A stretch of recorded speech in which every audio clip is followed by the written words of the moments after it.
Bismillahirrahmanirrahim. Assalamualaikum warahmatullahi wabarakatuh. Alhamdulillahilladzi arsala rasulahu bil huda wa dinil haqq liyudhhirahu 'alad dini kullih walau karihal kafirun. Asyhadu an la ilaha illallah wa asyhadu anna Muhammadan 'abduhu wa rasuluh la nabiyya ba'dah. Mahasya Allah, segala puji baginya dan dialah yang maha besar yang mempertemukan kita kembali di hari ini, hari Selasa tanggal 25 Januari 2011 atau bertepatan pada tanggal 20 Safar 1432 Hijriah. Tentunya di dalam acara yang selalu kita nantikan, Hikmah Pagi Televisi Republik Indonesia. Apa kabar Anda pemirsa di pagi hari ini? Kami berharap Anda semua selalu dalam keadaan sehat walafiat. Setelah tadi kita menyaksikan rangkaian acara teletilawah yang mengajak kita untuk membaca Al-Quran, mendalami maknanya, dan tentu insya Allah kita dapat mengamalkannya. Berikutnya kita akan lanjutkan sebuah perbincangan yang tentu untuk memberikan pencerahan kepada kita.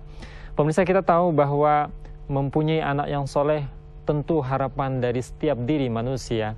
Namun terkadang pada prakteknya harapan tersebut tentu ada yang sesuai dengan harapan dan ada pula yang kebalikan dari itu.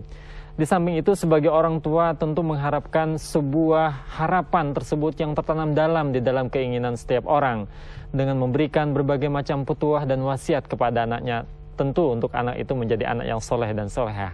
Untuk kesempatan pagi hari ini kita akan mendiskusikan lebih jauh tentang wasiat untuk anak bersama guru kita, Bapak Kiai Haji Dr. Andes Soleh Ramli. Assalamualaikum Pak Kiai. Waalaikumsalam warahmatullahi wabarakatuh. Apa kabar Pak Kiai? Alhamdulillah sehat. Kayaknya sudah cukup lama kita nggak siaran bareng gitu Pak Kiai.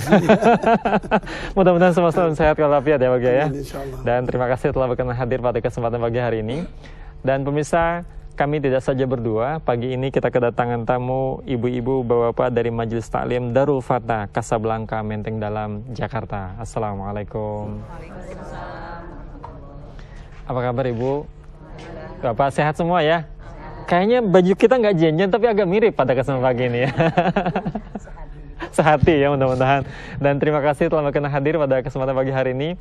Dan pemirsa, sesi berikutnya nanti kami juga mengundang Anda untuk bisa berpartisipasi di acara ini. Silakan menghubungi kami di 5743476 bagi Anda yang berada di wilayah Jakarta dan sekitarnya, dan 0215743478 bagi Anda yang berada di luar wilayah Jakarta.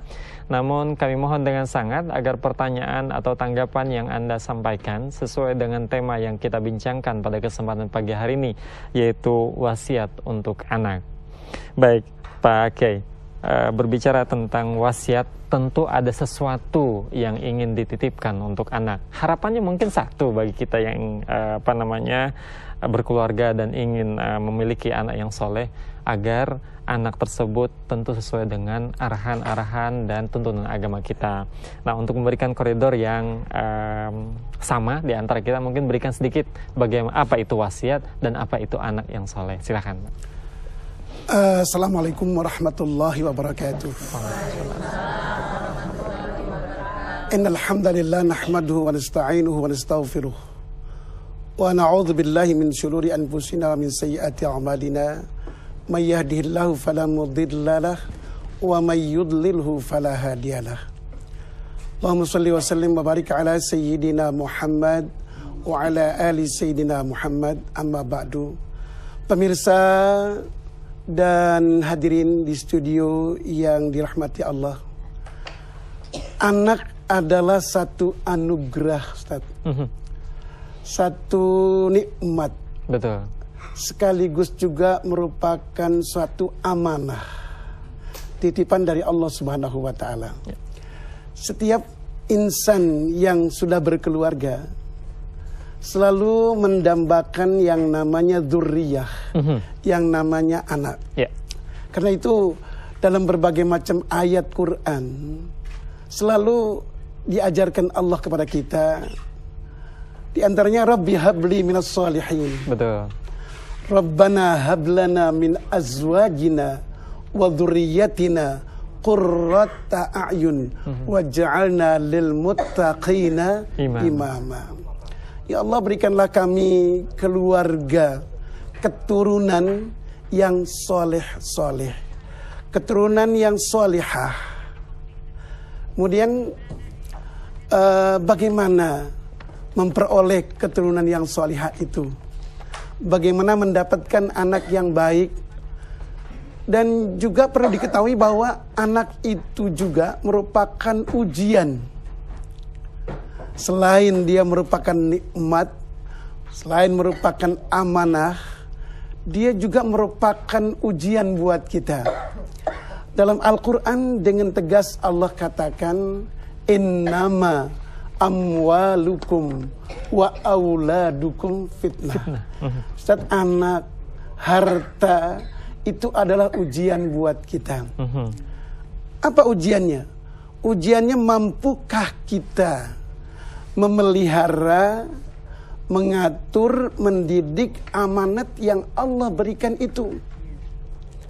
Kenapa? Karena pada satu saat amanat itu akan dipertanggungjawabkan. Betul. Akan ditanya oleh Allah. Salahkah kita mendidiknya ataukah tidak?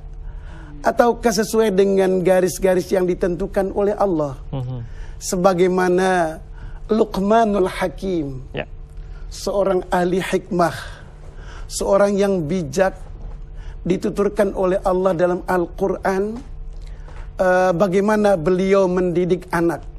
Apa yang beliau tanamkan sama anak menuju anak-anak yang soleh ataupun solehah. Betul. Pertama, tentunya diajarkan oleh Allah melalui Al-Quran dan Rasul melalui Sunnah, yaitu dari sejak pertemuan pertama, Ustadz. Pertemuan pertama dari niat kita. Apa niat kita berkeluarga itu? Apa niat kita dalam mempunyai anak itu? Apa hanya sekedar untuk meramaikan rumah tangga? Atau karena yang lainnya? Nah, di sini diberikan arahan oleh Allah dari pertemuan, sejak suami istri bertemu, kemudian setelah itu dipelihara sejak di dalam kandungan, diajarkan oleh Allah, berilah makan makanan yang halal. Bukan hanya makanan yang bergizi.